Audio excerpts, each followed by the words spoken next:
Starting in Barcelona, finishing in Barcelona, 14 boats are racing around the planet, two-handed,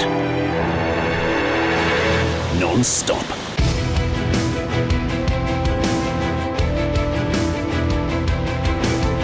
Michel Desjoyeaux, perhaps the greatest solo sailor alive, is taking part. But this time, he will not be alone. It's the only round-the-world race, two-handed. Olympic gold medalists Iker Martinez and Xavi Fernandez have mastered the short sprint, but now they face a 25,000-mile marathon.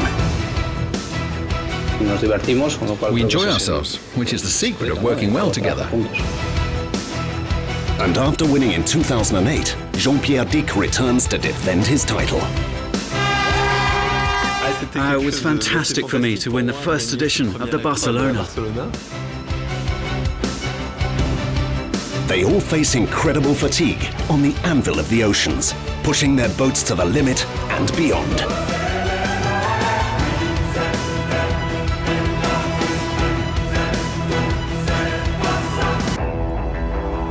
But perhaps the biggest pressure is on their partnership.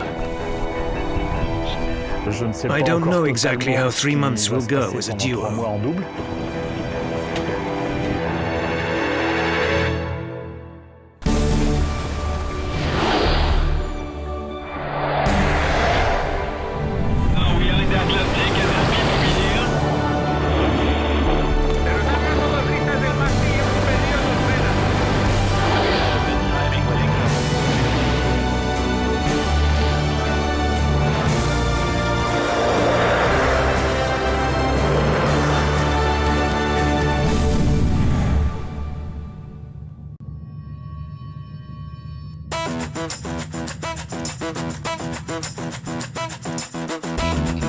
Last time on the Barcelona World Race, we saw the extraordinary scenario of race leaders Foncia and Verbac Paprec 3.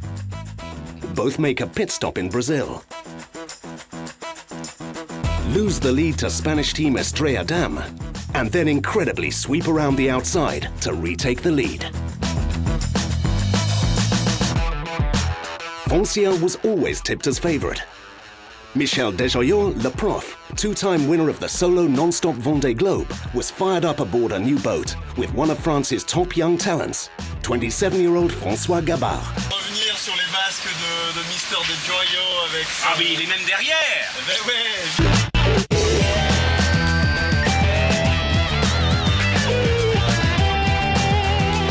During their duel, both teams pushed themselves and their machines to the edge of their capabilities. Defending champion Jean-Pierre Dick, also in a new boat, and sailing with French pro Loïc Perron, smashed the 24-hour speed record, covering 506 miles. On a réussi à faire cette distance en 24 heures. Pushing so hard, while one broke the record, the other broke the boat. Disaster struck Foncia. Their mast snapped at the top. Desjoyeaux, bitterly disappointed, had to pull out. Président was also dismasted, ending quixotic Jean Le Cam's campaign and heart surgeon Bruno Garcia's long-time dream. 14 boats started, 12 remain. Now 1 month in, a third of the way around, they face the real challenge of this grueling 25,000-mile battle, the ferocious Southern Ocean.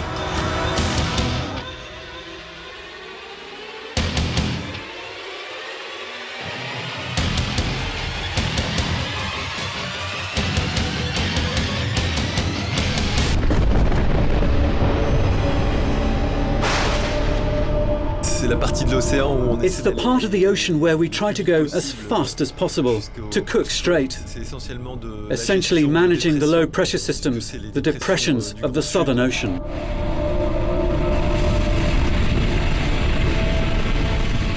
The Southern Ocean records the highest average wind speeds anywhere on Earth, 26 miles per hour, or force 6.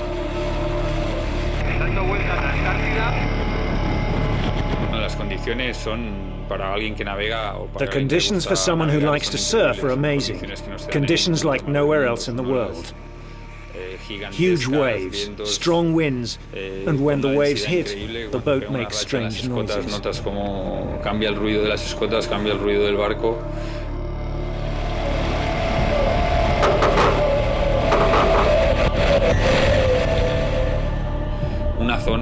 It's a part of the world which is very wild and difficult to navigate. Muy difícil de navegar.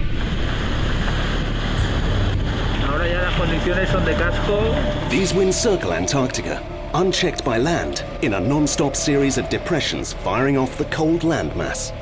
Yeah, this is Ryan driving. This is one of the parts of this course which is fascinating for me, which is the main reason to do the course. You know, I've been told by everyone who's done it that the sailing in the Southern Ocean is different from what you find everywhere else in the world. I've never seen an albatross.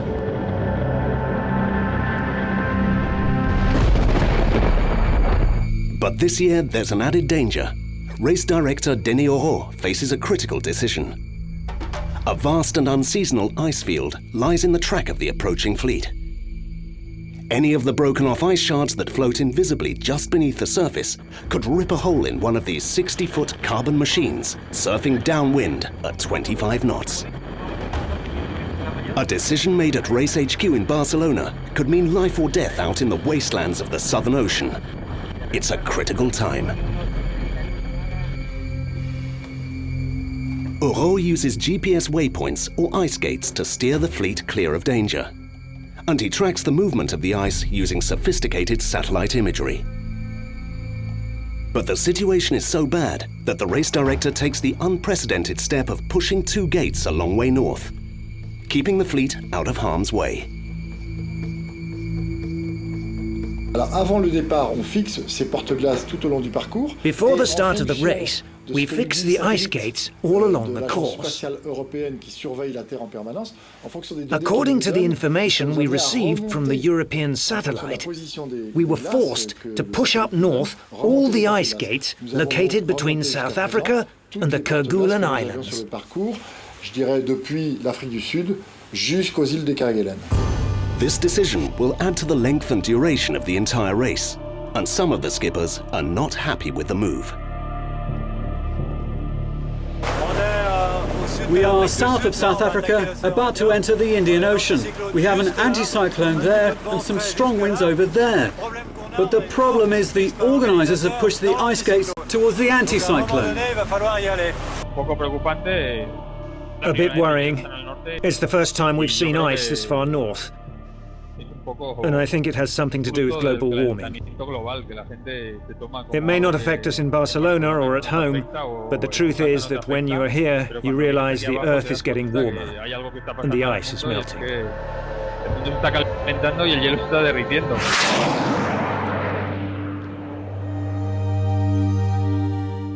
But the decision is made, the gates are placed, and the race continues.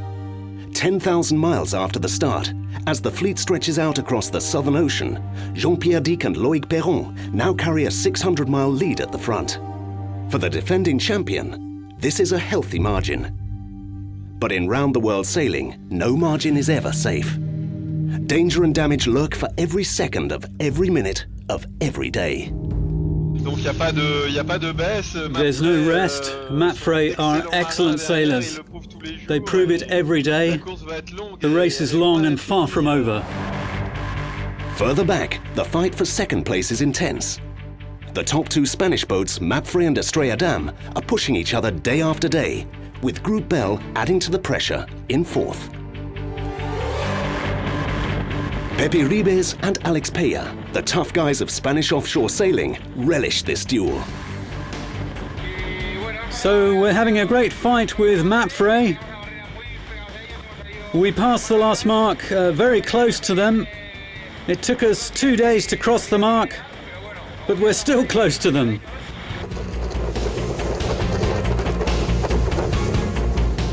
The truth is that we've done good mileage these past few days. We've extended our lead with Estrella, who are behind us. Aboard Mapfre, Iker Martinez and Xavi Fernandez know all about pressure. Their gold and silver medals were won in the white heat of Olympic competition. On the way down the South Atlantic, they made a superb tactical move, covering the leading French boats. and the bulk of the fleet to the east. It was an Olympic-style strategy that moved them up to second place, to the delight of Spain.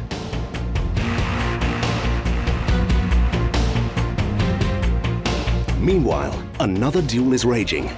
The seasoned pros aboard Mirabeau, Dominique Wavre and partner Michel Paré, who came third in the 2008 edition of the Barcelona World Race, are scrapping with the youngest team aboard Neutrogena. Here we are surfing down these waves in the south. Mirabeau is ahead of us. We're going to have a hard time seeing them and getting out of the way.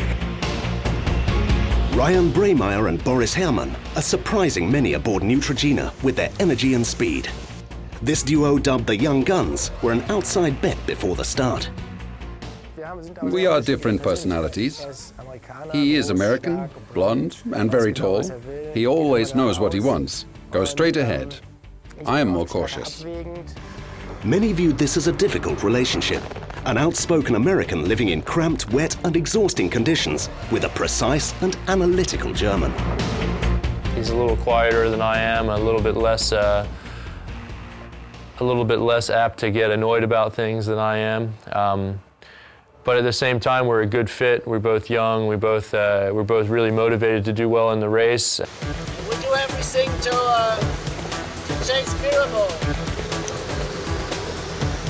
With the biggest sails up and try to drive as fast as possible through these waves.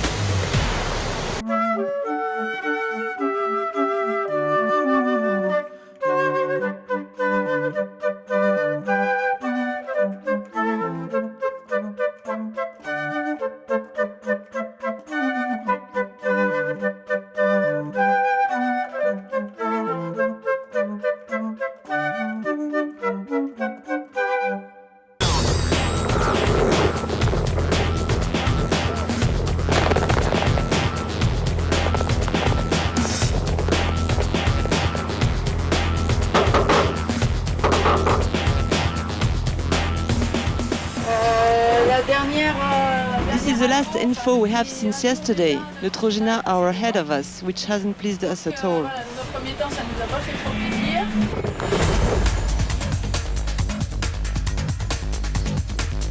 The spread of the fleet is now vast. From backmarkers Weir Water, over 4,000 miles ahead, an ocean away, the Back Paprec 3 climbs north to New Zealand to pass through a mark of the course, Cook Strait.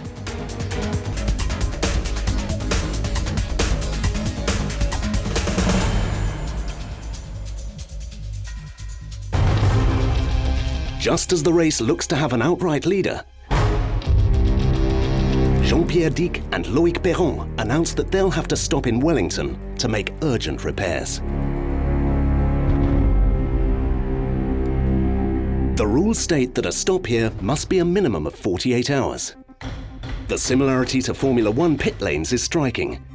Does the race leader have enough in hand to re-enter still ahead? Or will the chasing pack fly through on a different strategy and leave them for dust?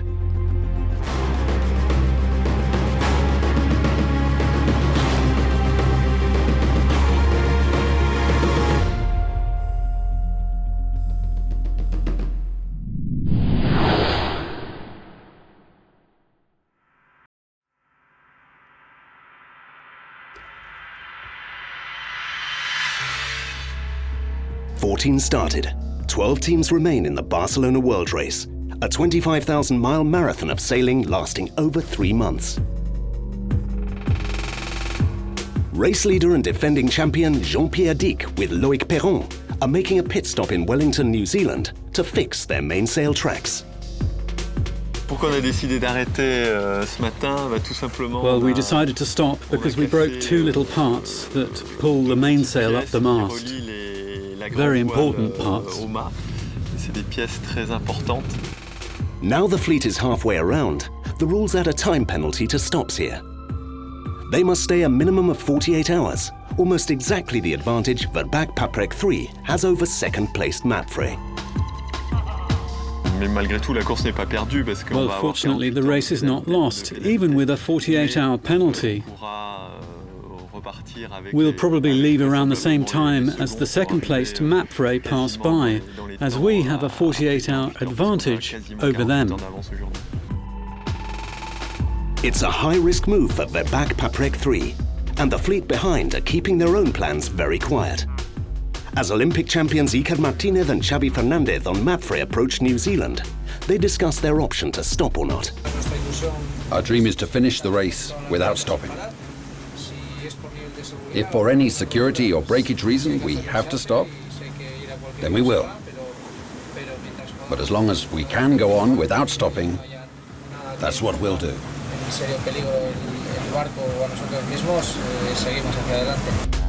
This pit stop element has added an intriguing dimension to the Barcelona World Race. To be able to stop and make repairs is a complete different philosophy to the other races around the world and gives the BWR its own unique identity. The idea is to have as many boats finish as opposed to other races where this doesn't happen. In Wellington, repairs are going well aboard Verbac Paprec 3. It's true that we stopped for a serious repair, but easy to fix. And we're also taking this chance to look at a lot of other issues. But while their boat is stationary, Loic Perron is conscious that minute by minute, Mapfre is eating into their lead. We may just have enough advantage to leave before the boat in second place. It's very exciting. All the time the French duo are dockside, Mapfre claws back miles on the leaders.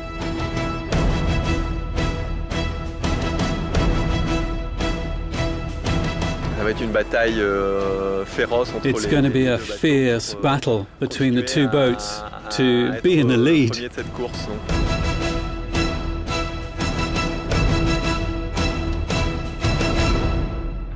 The French duo dock out that evening, and the luck of the gods is with them. Super light winds have stalled the chasing Olympians on Mapfre,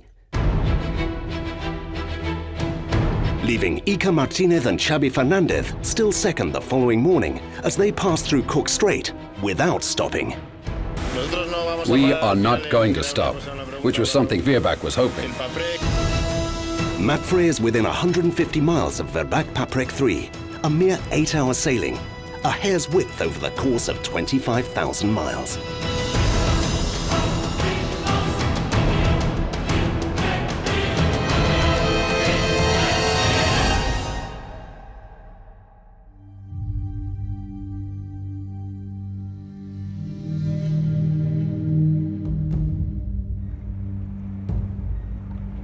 While the top two boats take each other on, third and fourth placed Estrella Damm and Groupe Belle both pull into Wellington, but for very different reasons.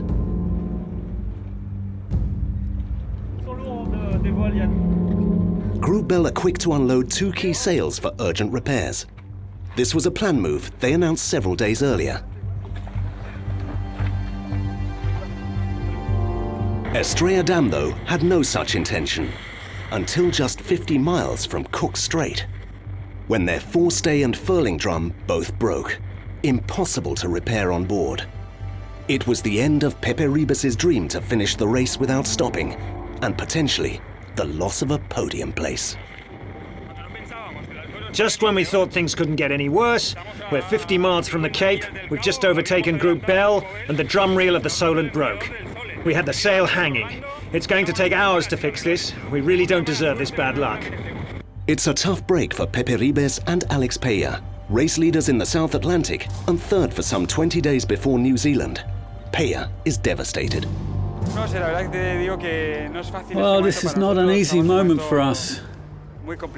Very complicated, especially for our morale. I couldn't hold my tears when I saw you this morning. We've been sailing quite well since Barcelona, on a long project in which we wanted to be amongst the leaders. We were achieving this. So it's hard for us.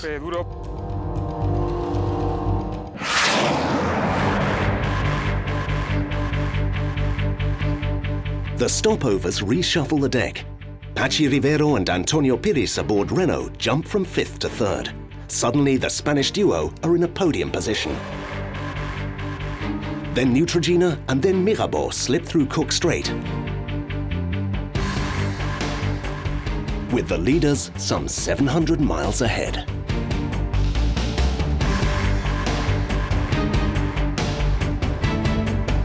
Marcel Van Triest, the weather expert who briefs race management and media each morning, sums up the next phase. In general terms, here in the Southern Ocean, we've got big low-pressure systems further south, right? High pressure over here. So the boats will be looking to go as far south as they can every time while respecting the ice gate. Here, they've respected the ice gate already, so they can plunge down, come back up here, plunge down again, come back up here.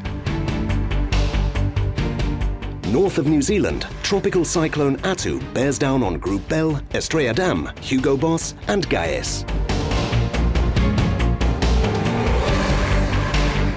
It's a white-knuckle ride for 2 days, but the sailors make it through.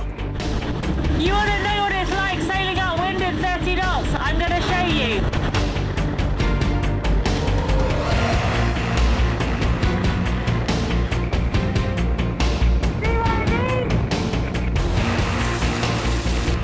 Up ahead, Mapfre close to within a few miles of Verbac-Paprec 3, and these duos slug it out day after night after day.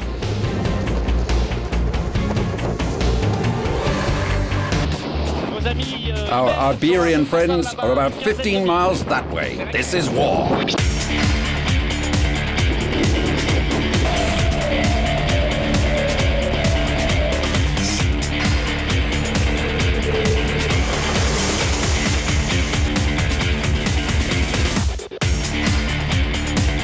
Grit and determination are good words to describe Martinez and Fernandez. So is Basque, their home region of Spain, which celebrates toughness in its weekend sports.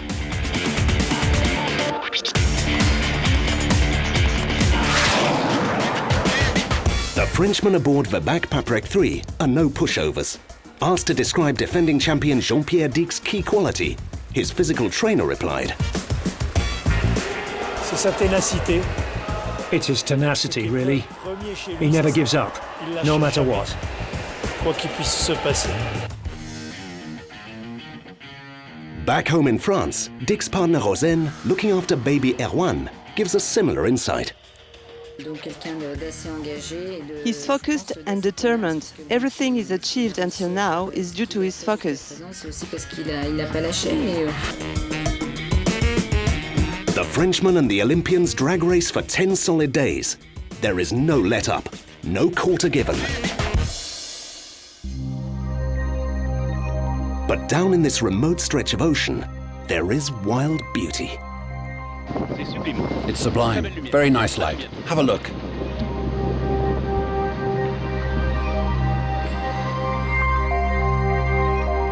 Cape Horn looms ahead.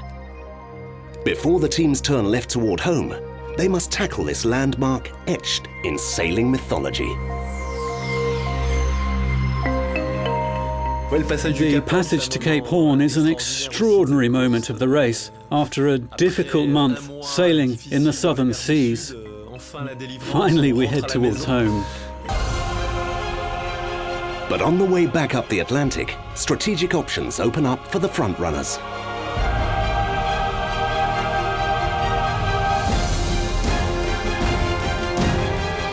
Could Spain crown its first champions of a round-the-world race?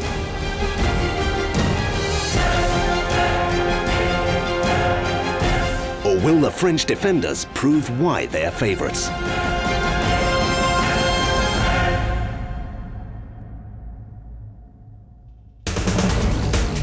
Next time on the Barcelona World Race, the fleet tackles Cape Horn. Groupe Belle and Mirabeau hit trouble. And the frontrunners roll the dice on their way into the doldrums.